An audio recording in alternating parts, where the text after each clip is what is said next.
Hey, do you know what time it is? It is your Windsor Essex County weekly real estate market update.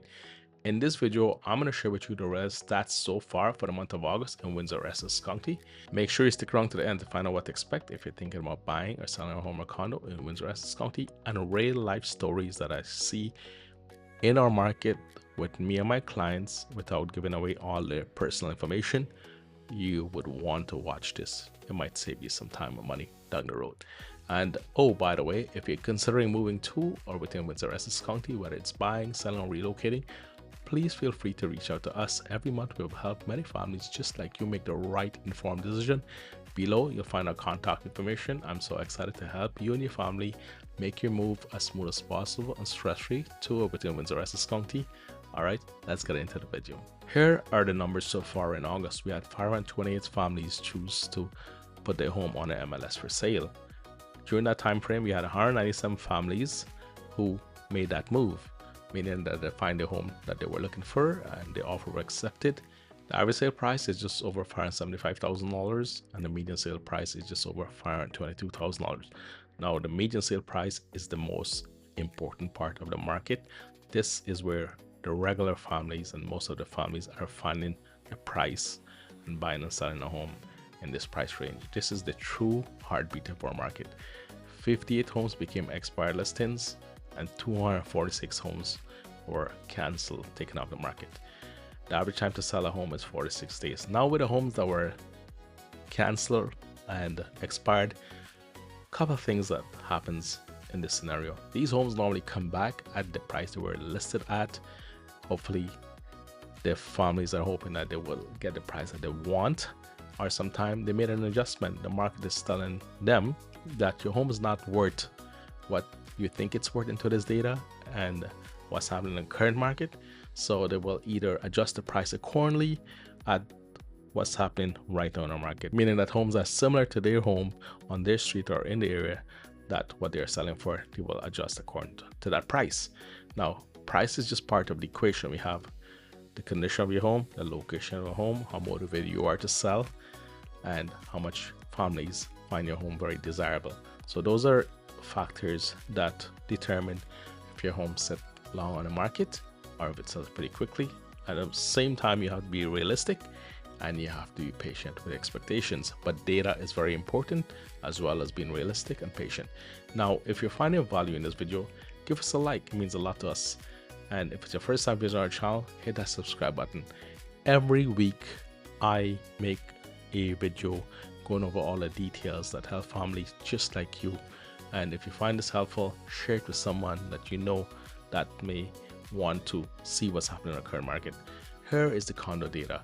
We had 49 condos were listed on MLS as compared to 12 condos that were sold in the same time frame.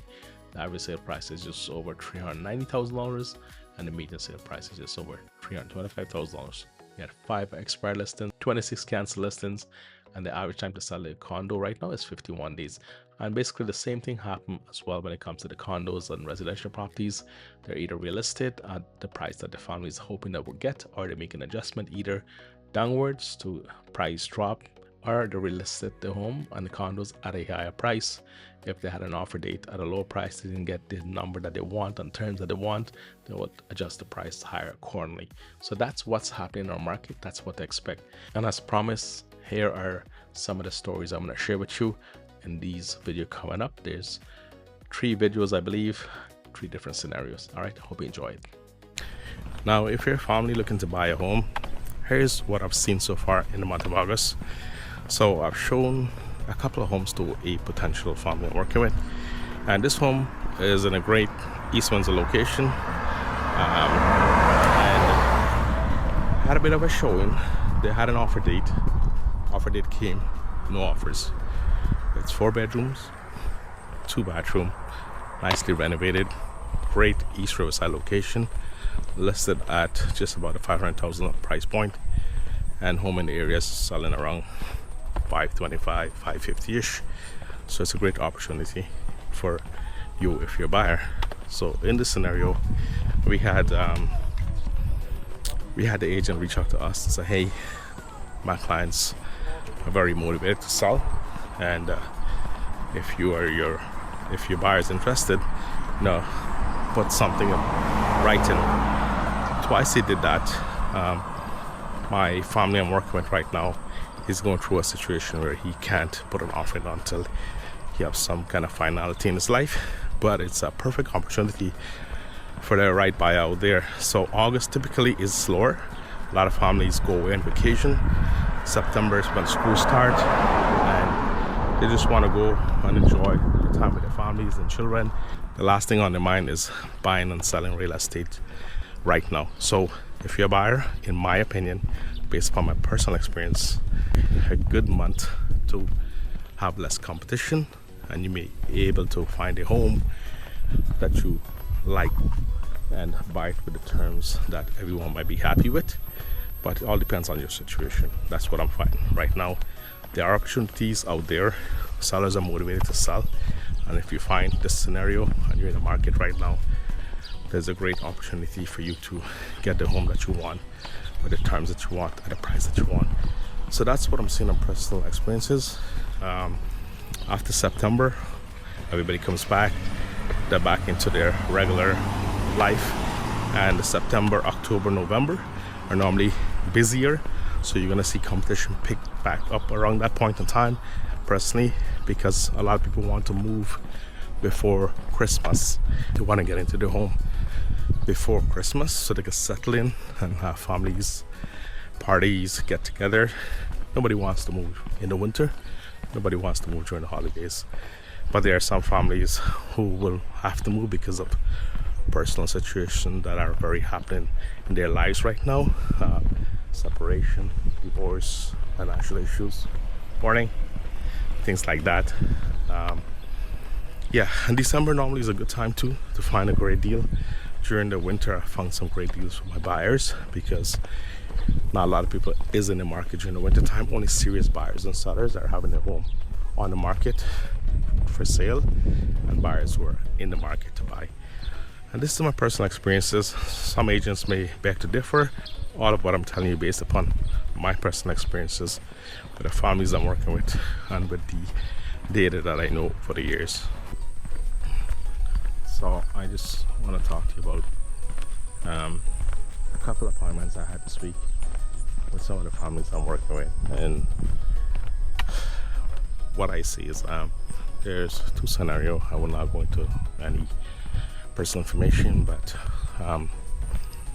if you're going through a separation or divorce, I would highly recommend that you seek legal advice first before you think about buying another property or selling your home. Because if you don't have anything in a separation agreement or your divorce is final and you don't have all the particulars in place regarding who gets what, if the house were to sell, if you were to buy a home, what happens, then it could become more challenging and more things to deal with for you and your family. So I would highly recommend that you talk to your lawyer, get everything in writing, and once all party is on the same page, you could deal with it in a very peaceful manner and say, hey, let's get together and let's try to hash this out and take it to a lawyer if it doesn't work with paralegal, where you can't come to an agreement, and then you will get your own legal advice. But try to be amicable, try to be peaceful, because it'll save you a lot of grief in the long run. This is from my personal opinion, based upon what I've seen personally with families that are going through this and what happened to me in the past. I think there's a lot of emotions involved, but ultimately it comes down to a written legal agreement. So get that done first, and then obviously you'll call your agent and talk to your agent about what's the next step is. But when you reach with an agent, be very transparent and talk to them about what's happening. I know there's a lot of emotions involved, and you don't want to share personal information, but the more transparent you are and the more upfront you are with the whole situation, will make your life a lot easier, especially with the agent as well, so there's nothing that comes back after you buy a home and or sell your home, and then you have to face all the legal consequences in terms of finances and money issues and challenges and whatnot. So that's my food for thought for as a buyer seller that's going through this type of situation. So I've been ghosted this week Here's what happened. Met a potential family who were looking to buy a home back in around April, May at my open house. So I stayed in touch with her, follow up with her, show her several homes. And the last time I reached out to her, she was sick. So I just want to make sure she was okay. And I sent her a couple of homes. And she said, yeah, it's a little bit pricey. So they saw a home in Lakeshore, built in late 90s, listed for like $530. Great opportunity. The home need a little bit of work, maybe some TLC, paint, touch-ups and whatnot. Some potential family reach out to me and tell me they saw the house in an open house and they like it. So I reached out to the agent that night immediately, and the house already had an offer on it. So the house sold for the list price for around $30,000, which in my opinion was a great opportunity deal for whoever bought that home. She double-ended it, meaning that she represented both the buyer and seller in the transaction. So that was great for her, great for the buyer and the seller. So I told my client, she's like, wow, we missed out. I said, well, if you see a home that you like, and this is not just for her, for everybody else, just send me a message right away, and that way we could go see it together, or I could do my research and let you know my thoughts. So she said, okay. So being proactive as I am, I'm there checking the MLS. I saw a home in the same area, came up for like $500,000. And the picture looks great. I did my research. I said to her, you know what, I'll go preview it for you. And once I do my homework, I'll send you a report of what I saw, because of her schedule, she couldn't see it. She lives in Windsor. So I said, hey, here's a report. Let me know there's an offer coming in. If you're interested, let me know. She said, okay. I got her email, I sent her a report. I spent a couple hours doing it. Then crickets. So I call her, she sent me the voicemail.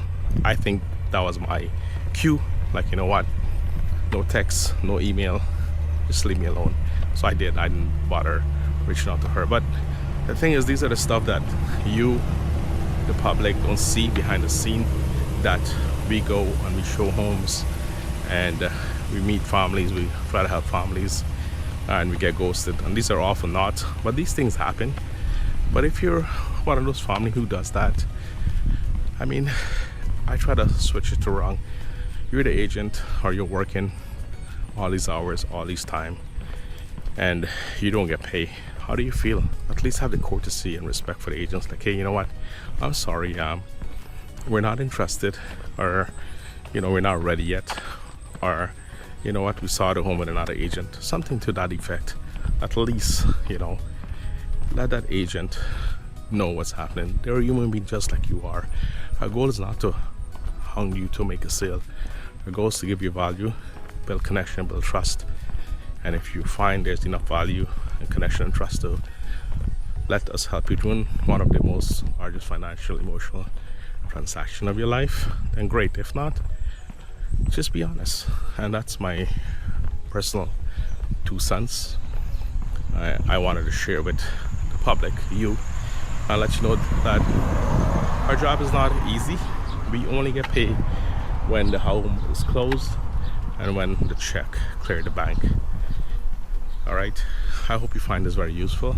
Maybe you could have some empathy and sympathy for agents and people who are in sales. And we have empathy and sympathy for you guys, because we know it's a big transaction for you, financially, emotionally, and very stressful. We want to make sure it's the right thing for you. I will never pressure anybody. I've never pressured anybody, and I always advise them from my heart what I would do in my situation if I were them. And case in point, I met someone who's going through a tough time in life personally, like in a relationship. They wanted to sell their home. I go there, home is not ready. I said, you know what, do you have any separation paper in place? She's like, no.